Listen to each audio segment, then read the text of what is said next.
I bet you've had the following fantasy. You've thought of leaving your whole life behind. You would move to a cabin in the woods somewhere and be blissfully by yourself. You would see very few people and talk to almost no one. You would get back in touch with nature, work with your hands, do a lot of reading, and make a final divorce from the civilized world with its myriad of pressures and pains. And Henry David-Thoreau did just that. He packed his bags, went to a remote area of Massachusetts near Walden Pond, built a cabin there, and stayed for 2 whole years. During that time, he learnt an awful lot about nature, himself, his fellow man, and how to live merrily in solitude. He penned all these insights into a magnificent book entitled Walden. And that is precisely what we will look at today. We will learn about the double-edged sword of society, how luxury can be a bad thing, and how all of us should learn to embrace a little bit more solitude in our lives. So, without further ado, let's get started. 1. The Trappings of Modernity.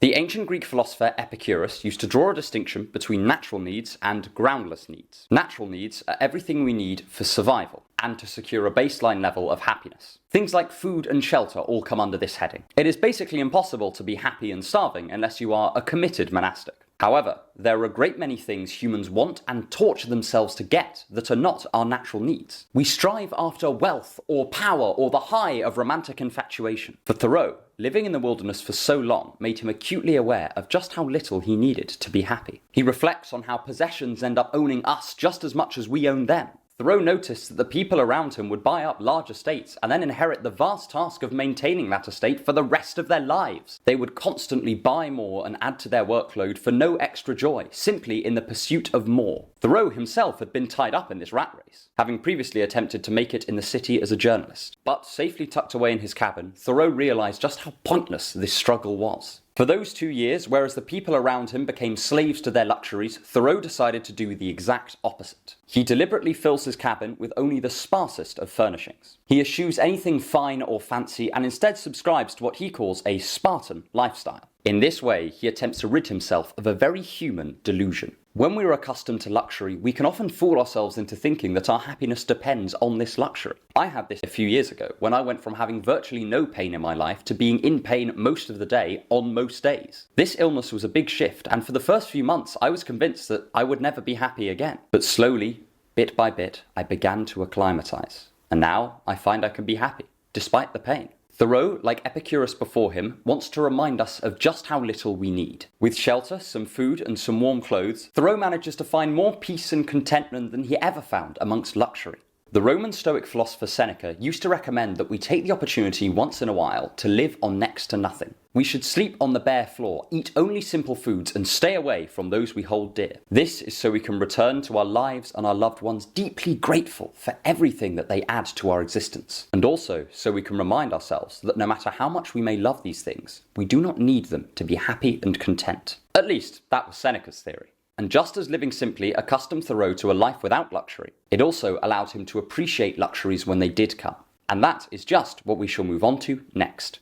If you want more on philosophy and the art of learning, subscribe to my email list. The link is in the description. 2. Radical gratitude. One of the Buddha's most extreme teachings was that of total gratitude. And the means of achieving this gratitude was through the intimate knowledge that things could always be so much worse. If people did not like you, it could be worse. They could be actively attacking you. If people are attacking you, it still could be worse. They could be killing you. Through this bit of philosophical magic, the Buddha used to transform awful situations into pleasant ones through a mere shift in perspective. But an essential part of how these monks could achieve this radical level of gratitude was through their ascetic lifestyle. They were celibate, ate only moderately, and largely lived on the generosity and alms of other people. Their whole lifestyle was minimalistic, and that made it very easy to be grateful for when they had a little bit more food than usual, or the weather was especially pleasant. And we see this emerging on a smaller scale in Thoreau's time living in his humble and isolated manner. Over the course of the short book, he expresses gratitude for a sunny day, the hooting of the owls, and the pleasant afternoon in the company of a woodsman. He devotes an entire chapter to the beauty of Walden Pond. He says how much he loves the night air spent in nature, how much he appreciates the few guests that he does receive in his cabin. He even says how grateful he is for the idle gossip in the nearby village. But only ever in small doses, of course. The bar for his happiness has become dramatically lower, and as a result, far more things strike him as so wonderful that he just cannot help but be grateful for them.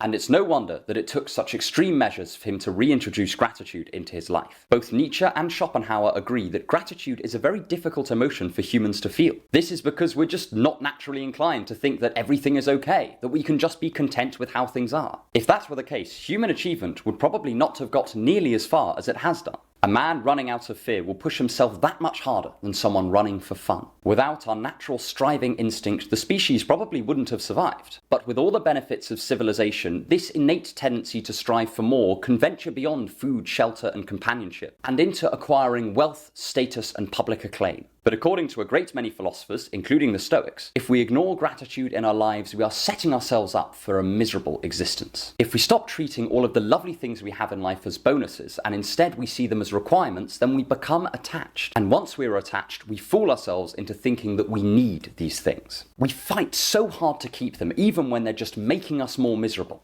Gratitude is the greatest soldier we have in this battle against our own despair. We are programmed to have a voice screaming in our heads at every hour of the day, asking how this situation can be better, how it can be improved, in what way are we not measuring up. Gratitude is the little voice that tells us just how much worse everything could be, and reminds us to be grateful for everything we have now. After all, it could be snatched away at any moment. And one of the greatest ways to cultivate this gratitude is to deprive ourselves of the things that we think we cannot live without. This is just what Thoreau does. He lives in isolation and learns to appreciate people more. He lives without fine food and so loves it when somebody is kind enough to make him a nice meal. Everything in life is treated as a bonus, so it strikes him as even more pleasant than it was before. We can all learn a lot from this radical attitude to life. It will make flavors fuller, lights brighter, and make every day seem that bit more like a gift, rather than an inescapable curse. But with all that solitude and all that humility, what does Thoreau do to find meaning in his life? That is precisely our next subject. 3. A connection with work. Throughout history, a number of thinkers, included but not limited to socialist ones like Karl Marx, have talked about the alienating effect of modern labour. This is an immensely complex subject and I can't go into detail about it now, but in part it encompasses the psychological effect of being so far separated from the results of your work. It may be the case that a factory assembly line is far more efficient at making a watch than an individual artisan, but that also means that no one person can sit back, feel proud and say, I made this watch. This is just one of the things that can make modern work so deeply unpleasant. And Thoreau found out firsthand what it was like to be free from this alienation when he was the sole person working on his small patch of land. He describes in vivid detail just how fulfilling he found the process of planting seeds, taking care of them, and waiting for them to grow. He used to spend hours enraptured by the plants. And the best part was that he was the sole beneficiary of his work. He got to, quite literally, reap the rewards of whatever he did. He got to eat everything he grew in his garden and sell anything he didn't want without having to consult anyone else about it. He felt almost entirely self-sufficient, and this granted him a self-satisfaction difficult to attain through other means. And he did not even mind when it was hard to maintain his miniature bit of farmland. He talks of feeling almost like a parent to his vegetable patch. He would go out and defend his children from the weeds and the pests of the world every morning, carving them out a safe haven from the rest of reality, and knowing that he'd have to do it all again the next day. He felt a care and connection with these simple plants, and it was all because he was putting in meaningful, difficult effort into maintaining and looking out for them. Albert Camus famously said that we should imagine Sisyphus happy. By this, he at least partly meant that we should find value in the process of living and struggling, as opposed to placing our meaning in the hands of a higher power. I think Thoreau, rather unwittingly, demonstrates this principle rather well. By his own admission, there is no higher reason for him to be in the wilderness tending to these vegetables. He could buy vegetables from professional farmers instead, and could return to his life in the city at any moment. But the struggle itself makes the process of acquiring food meaningful. The point for Thoreau is in the pushing, and I think this lesson is particularly applicable to many of us today, myself very much included. Many of us are fortunate enough to live in countries where food is plentiful, law is maintained, and we have the potential to drift into an unfulfilling form of comfort. It is perfectly possible for a lot of us to get by doing the bare minimum and numb ourselves with drink and mindless stimulation until it is time to go to work again. But Thoreau reminds us that a lack of struggle in our lives can make them just as meaningless as too much struggle. If we feel like we cannot make a difference in our lives because we have no power to get out of a difficult situation, that will make us feel helpless. But if we fail to use even a tiny fraction of the power that we actually have, we will also feel helpless, even if we can actually change our situation. Sometimes the answer to meaninglessness is not to wait until things are easier, but to plunge in when things seem hardest. Thoreau made his life much, much harder, and yet he found his sense of meaning only improved as a result. It is a very counterintuitive bit of wisdom, but I think we can take a lot from it. But what about the particular benefits of solitude, of being isolated from other people? That is our next point. 4. The value of solitude. Friedrich Nietzsche used to say that too much time in society would alienate us from ourselves. And this makes a lot of sense. In the company of others, we are sat at a constant negotiating table. We can either be totally ourselves and slightly alienate people through our unique brand of strangeness, or we can give up fundamental parts of ourselves to dwell peacefully in the company of others. It's certainly true that too much time spent socializing will eventually tire us out, and we'll get too much in the habit of hiding parts of ourselves for fear that others will reject us. This is only natural. We are social animals and we want to fit in. But Thoreau points out that we must balance this instinctive social drive with one for solitude and individuality, so that we don't lose ourselves in the process. Thoreau surprisingly found that he did not get lonely during his time at Walden. He enjoyed that he could walk into the local village and see people, but also that he could spend days or weeks at a time without seeing anyone. This isolation was by design. It allowed him time to think, to introspect, to read and to write. Eventually, he says that the authors he was reading became his company, and that his modest room was transformed into a meeting of great international minds. From Hindu philosophy to ancient Roman wisdom, the cleverest people in history came to mingle in his humble log cabin. And the sheer volume of subjects he covers in his book shows just how much time he could spend thinking and considering aspects of life. He writes on economic organization, nature, the effects of good company, the consolations of solitude, the fulfilling results of work, and the importance of a wise philosophy. He has put tens of hours of his self-imposed exile considering each one of these topics, and the result is a deep understanding of how he approaches the world. Thoreau describes the contours of his mind like it is a great kingdom for him to explore and rule over. Compared to this domain, all of the empires in history feel like tin-pot dictatorships to him. He spends hours getting to know this internal estate in great detail,